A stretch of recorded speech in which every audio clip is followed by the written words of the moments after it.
Welcome to China in Focus. I'm Tiffany Meyer. Our top story: throwing pots at police, blocking highways, protests are spreading across China as dissent boiling under Beijing's iron grip. We zoom in on the growing unrest.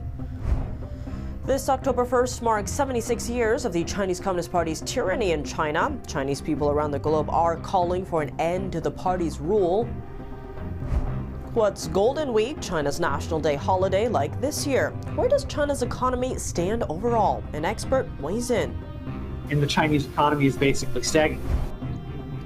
And the empty seat left by a disappeared Chinese diplomat now filled by a spy official. A closer look at a possible shift in Beijing's diplomatic approach. A new Chinese coffee house in Manhattan fueling a protest over U.S. national security concerns. Our reporter spoke with protesters outside the Luckin coffee shop.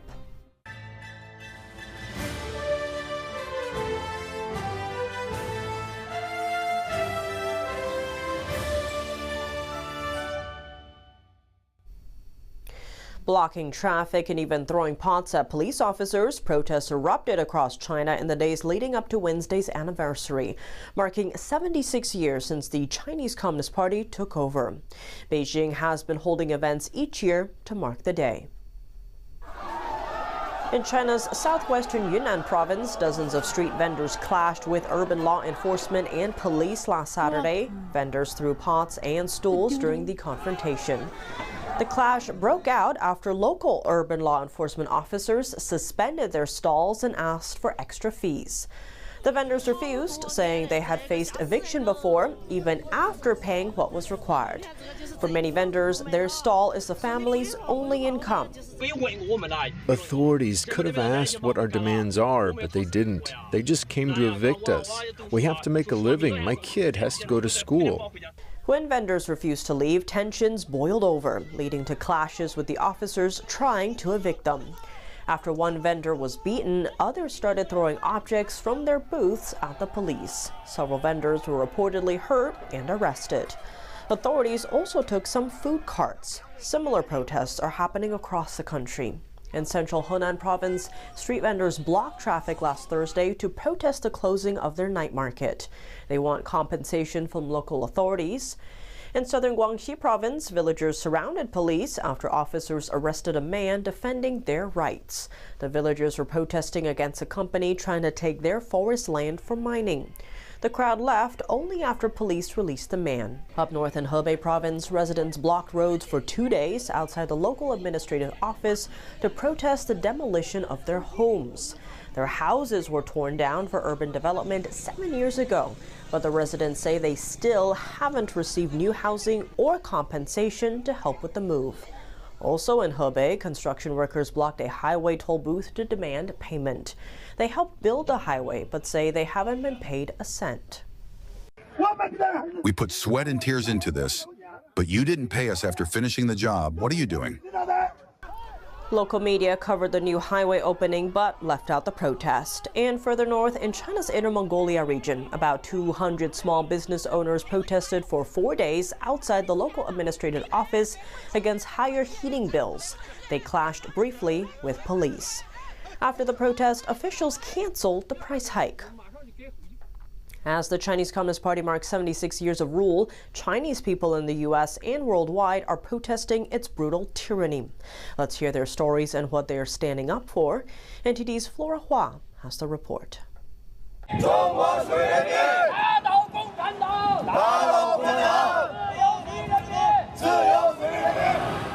This is the U.S. Capitol, Washington, D.C. Chinese pro-democracy activists across America gathered to tell the world October 1st is not their national day, but a day of mourning for all of China.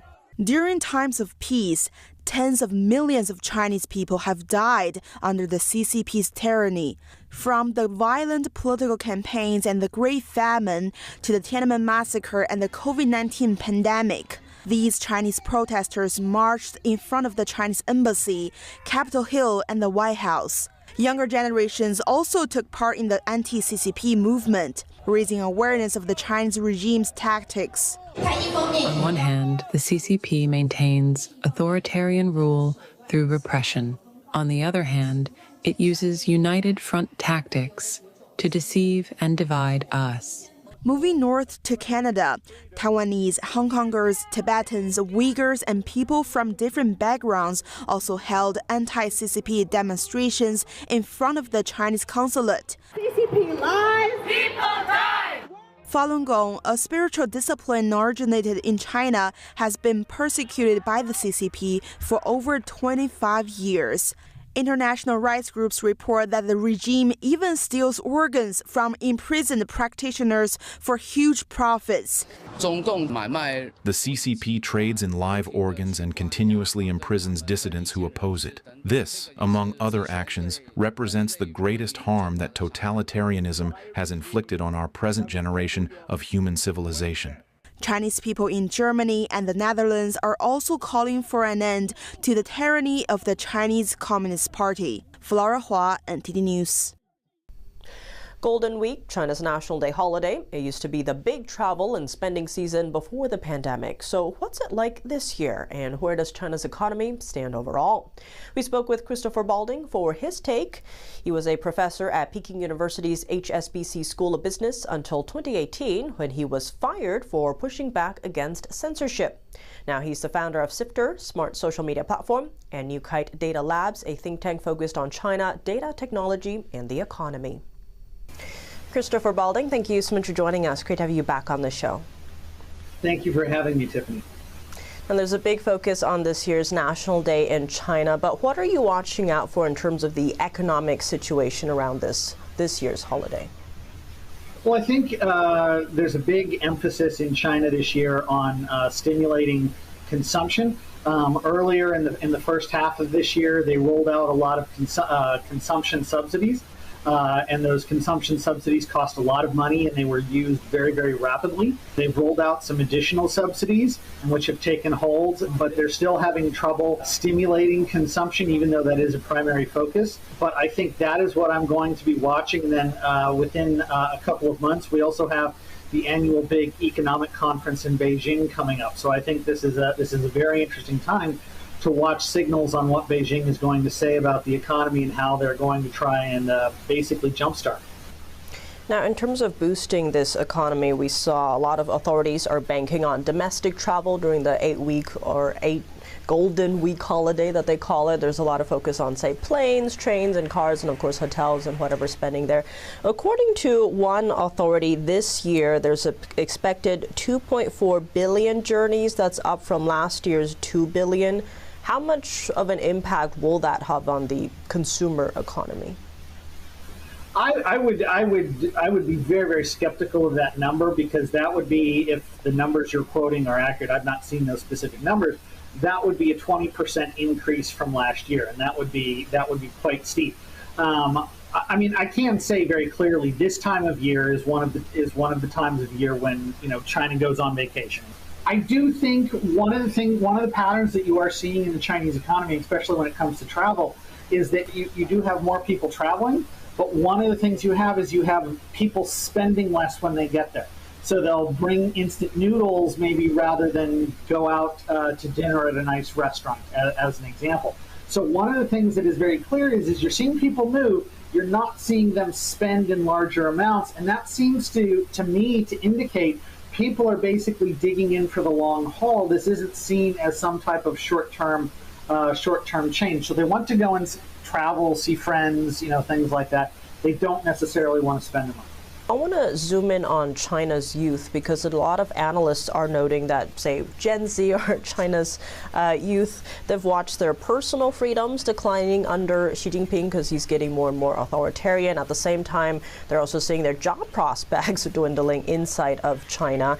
And now a lot are pointing to, in the past, the Chinese regime always staked its reputation on unprecedented growth is what they're pushing for. And so now we have seen a bit Xi Jinping kind of pivot to trying to rally the nation behind nationalism. How are you, given all of that, how are you viewing China's trajectory in terms of economic terms? I think economically, it's basically stagnating. Now, when I say stagnating, I want to be very careful. There's absolutely certain things, that China is doing very well. Let's make no mistake about that. The macro economy of China at aggregate, for all intents and purposes, is stagnant. They're absolutely doing some amazing things in tech. There's other areas where things are I think, going very well. The macro economy at aggregate is it's basically stagnant. You take away things like, empty investments, you start accounting for all the losses that are held in the banks and things like that. And the Chinese economy is basically stagnant. This is why you're seeing such pressure on youth unemployment and things like that. There's enormous pressures in the Chinese economy. I don't know of any other way to say it. On that note, maybe zooming out a bit here, looking forward, what does that mean for global economies? Because people do point to China being the world's second largest economy, quite intertwined with, say, the U.S. and other ones. What would be the impact of that? China is basically going to continue dumping products on global markets. If you pick almost any sector, China has just a wildly outsized portion of the capacity to build a product. Okay, if you take solar panels, for instance, okay, they basically have, let's use a round number and say, almost 100% of global supply capacity. This is excluding other countries that might have throughout the world that might have manufacturing capability in solar panels. So what that does is that basically puts enormous downward pricing pressure. And this is why one of the things that you've seen, even though the U.S. has talked about it for years, hey, work with us to deal with China, a lot of countries, I'm looking directly at Europe when I say this, simply haven't wanted to have that conversation. And now their industries are getting absolutely decimated by Chinese companies dumping products onto the European market after they got cut out of the United States market. Well, Christopher Balding, as always, thank you so much for joining us. Thank you very much for having me. For the first time, China has appointed a senior intelligence official to a top diplomatic post. This signals a shift in how Beijing wants to handle foreign relations. Worth noting, China has two foreign affairs departments. One works for the state, the other works for the Chinese Communist Party. On Tuesday, Beijing quietly replaced the party's top diplomat with Liu Haixing, a longtime intelligence official. No explanation was given about his predecessor. Liu spent 8 years in China's spy agency. Before that, he was a diplomat focused on Europe. His appointment comes just after Germany jailed a man for spying for China for over 20 years. Back to Beijing, Liu's predecessor has been missing for almost 2 months. Reports say he was arrested. He was seen as a possible future foreign minister for China. A Chinese coffee chain is sparking national security concerns in the U.S. Protesters gathered Tuesday in front of a Luckin Coffee location in Manhattan. NTD's Sean Marshall has more on their concerns. Luckin Coffee, a Chinese coffee chain, is what some refer to as the new Starbucks. It is now opening locations in the United States after having surpassed Starbucks in China. A protest organized by Bold Action for Freedom, a non-profit organization, was held on September 30th right in front of one of Luckin Coffee's Manhattan locations to warn the public of possible data security problems. A requirement of Luckin Coffee is that you have to download the app to make an order. This Communist China coffee chain is required per Communist China laws to share any data with the Communist government in China. Once they have backdoor access, they can steal sensitive information like passwords, financial data, health information, personal chats, intellectual property. They can also gain control over your device to install additional malware that runs commands remotely. Tony Zielinski is president of Bold Action for Freedom and is spreading the word about CCP risks in the American technology and manufacturing industry. And they could even, with a hidden backdoor, install malware where the device could be caused to malfunction. And so right now, that's not evident to people that are downloading it. But if we have issues with Communist China down the road, they have this in their back pocket that they can use if that's the direction that they're going. In 2020, China's Ministry of Industry and Information Technology reported Luckin Coffee to have infringed on user rights and illegally collected personal information. And in 2024, Shanghai authorities summoned representatives of Luckin Coffee over what they said was the illicit collection of consumer personal information. Why does China want our data? Why are they so interested in collecting our data? And the first reason is that it's very profitable and it increases their power. Communist China, has pilfered trillions of dollars of intellectual property from multinational corporations, trillions of dollars. Now, so there's a lot of value in gleaning data, from people and corporations. Getting the word out about the CCP's human rights abuses, Salih Hudayar has undergone extreme harassment. Outside of Uzbekistan, we've faced extensive transnational repression, harassment. I've had Chinese individuals, stalking me, stalking my house, taking photos. I don't know who shot up my house, but one day when no one was there, just to send a warning, they sent, I guess someone came and shot our windows out. Representatives of the Tibetan Youth Congress also spoke out to the public about CCP technology and colonial boarding schools. The groups are taking steps to educate the public's understanding of the potential risks that they're undertaking by downloading an app monitored by the Chinese Communist Party. Sean Marshall, NTD News. Coming up, the U.S. government investing $600 million into coal power. This would lower energy costs and help the U.S. win the global race in artificial intelligence, with China as the main rival.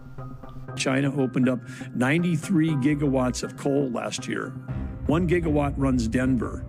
So China opened up effectively the power from coal for 93 Denvers. And Taiwan's government says China is creating a legal basis for a future attack on Taiwan. Officials say the communist regime is twisting a major UN resolution to justify any possible invasion. That and more in just a minute here on China in Focus. Welcome back to China in Focus. I'm Tiffany Meyer. The Trump administration is investing into coal power to help the U.S. in the AI race countering China. This would upgrade coal plants and keep them open. NTD's David Lamb reports. The Trump administration announced an investment to boost America's coal industry, putting in $625 million. U.S. Energy Secretary Christopher Wright made the announcement Monday, saying the expanded programs aim to keep coal plants open. This would lower energy costs and enable the U.S. to win the global race in artificial intelligence. $350 million will go towards modernizing coal power units with reliable electric power and capacity, $175 million for projects expected to bring cheaper, reliable energy to rural communities, $50 million to extend the lifespan of coal plants by upgrading wastewater systems, and $50 million into dual fuel and efficiency using 100% natural gas. The Bureau of Land Management is making up to 13.1 million acres of federal coal available for lease, lowering royalty rates to strengthen competitiveness, and streamlining approvals for projects in Montana, Wyoming, Tennessee, and beyond. In June, lawmakers introduced laws to confront the Chinese Communist Party's growing exploitation of AI, as AI touches upon multiple sectors of the economy, including government. President Trump understands that.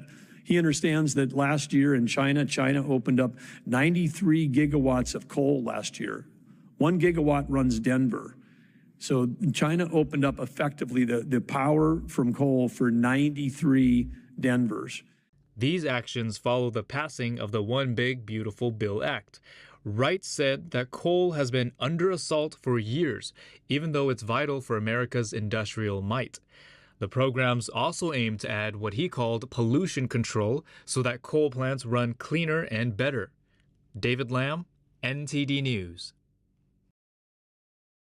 In a disturbing report, Taiwan's government said on Wednesday that Communist China is turning to underhanded legal tricks to assert control over the democratic island nation.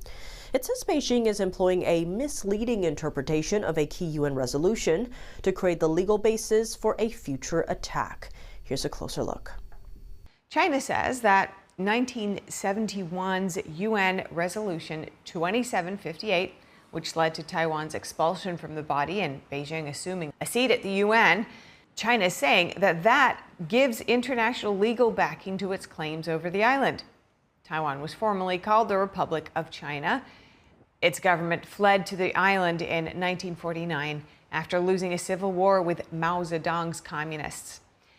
The U.S. State Department called China's statements an intentional mischaracterization and misuse of Resolution 2758. It said the comments are part of China's broader coercive attempts to isolate Taiwan from the international community. A resolution is underway for South Korean workers who were in the U.S. illegally. South Korea says the U.S. has agreed to allow these workers in on short-term visas or through a visa waiver program. The move aims to help staff industrial construction projects in America. The announcement came weeks after South Korea flew home more than 300 of its nationals. They were detained in an immigration raid at a battery factory being built on Hyundai's campus in Georgia. South Korea had pledged hundreds of billions of dollars in U.S. investments just weeks earlier in hopes of avoiding the Trump administration's steepest tariffs. South Korea has called for more fundamental steps, including a new visa category to expand access for skilled workers. But U.S. officials say major changes would be difficult, citing legislative constraints. China's state-owned banking system is tightening travel rules for its top managers. Division level and above are now limited to just one overseas trip per year. That's what multiple sources told the Chinese edition of the Epoch Times. The new rule also requires managers at all levels of bank branches to surrender their passports to bank management instead of holding them themselves. And it's not just limited to banks. Other financial institutions overseen by China's State Council, like insurance firms and asset managers, are also covered. China just saw a record wave of money leaving the country. In July, mainland investors moved over $58 billion abroad, the biggest monthly outflow in 15 years. Many are looking for safer or more profitable places to park their money outside China. That's all for today's China in Focus. I'm Tiffany Meyer. If you have any feedback on the show or have something you'd like to see us cover, send us an email at chinainfocus@ntd.com. We'd love to hear from you. For on-the-clock original news coverage, visit us at ntd.com or download our NTD app. Thanks for watching. See you tomorrow.